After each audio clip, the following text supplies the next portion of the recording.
It's a wonderful Wednesday.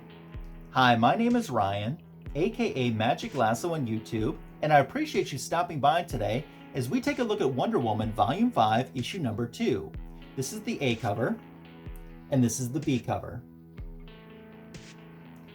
This book was published in July of 2016, Greg Rucka's story, Nicola Scott art.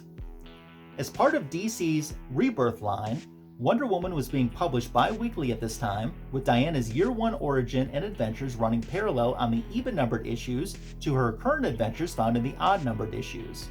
This was the only bi-weekly DC title to alternate Year 1 stories. The creative team is tasked this go-round with retelling Wonder Woman's origin. Not an easy task since it's been done so many times before them.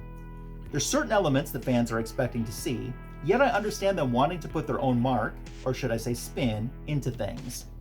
They accomplished this task quite well in my opinion, starting with the cover itself.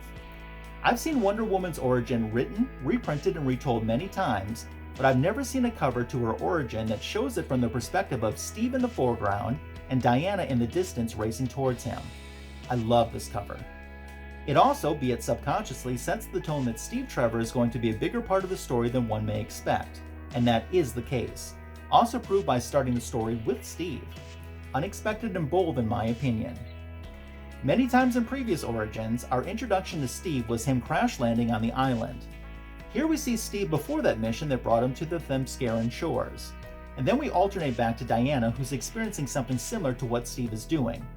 Sure, this format sounds like a classic TV or movie move in establishing a connection between two characters who haven't met yet, and how they're meant to be together, but in this case I thought it worked, and worked very well. I like the story showing a brief, soft focus on the relationship Diana has with her mother, and the difference that she, Diana, an Amazon, has with the Queen of the Amazons. We've seen this before in other books, but I think it works very well in this edition, adding another layer in both characters' personalities. I've often thought that the depth of Hippolyta's character has been neglected previously, so any touch, especially one as I mentioned before so soft, is welcomed. This issue takes us as far as Steve's crash landing on the island and Diana's discovery of him. Even though you don't need to be a diehard to realize how this is going to play out, it's still a perfect cliffhanger for the issue. While the basic part of the origin presented to us is intact and true to source material, what shines are the small details, things such as Diana looking at the lasso of truth and the foreshadowing that it will be needed soon. None of these details are earth-shattering or groundbreaking, but just fun and creative nods and touches.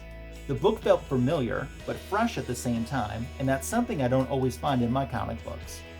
I found it very easy to enjoy Greg Rucka's writing, and he clearly has a grasp on the character. Nicola Scott's artwork is top drawer. What works about this team is each one's contribution ends up complementing the others. For me, that's a winning combination. For these reasons, I'm going to end up scoring this book. Originally, I was going to do a 4.5 out of 5 lassos, but I don't know how many 5 lassos I'm going to be able to give out in the course of this series. So I think to me, since this book doesn't feel dated, I'm going to go for the full enchilada, and I'm going to give it 5 out of 5 lassos. I hope that you've enjoyed today's Wonderful Wednesday review of Wonder Woman Volume 5, Issue 2. I'd love to hear your thoughts about this book in the comment section below. By the way, if you're not familiar with my personal YouTube channel, I'd like to invite you to head over and check it out. In addition to Wonder Woman, you'll see a lot of Bronze and Silver Age comic books on my channel, among others. Just search for Magic Lasso on YouTube. I'm fortunate enough to have over 400 awesome subscribers already on my channel, and I'd love it if you would become my next subscriber. I think someone said something about enchiladas, so I'm going to get some food. I am out of here. Have yourself a wonderful Wednesday, and I'll see you again soon right here on this channel.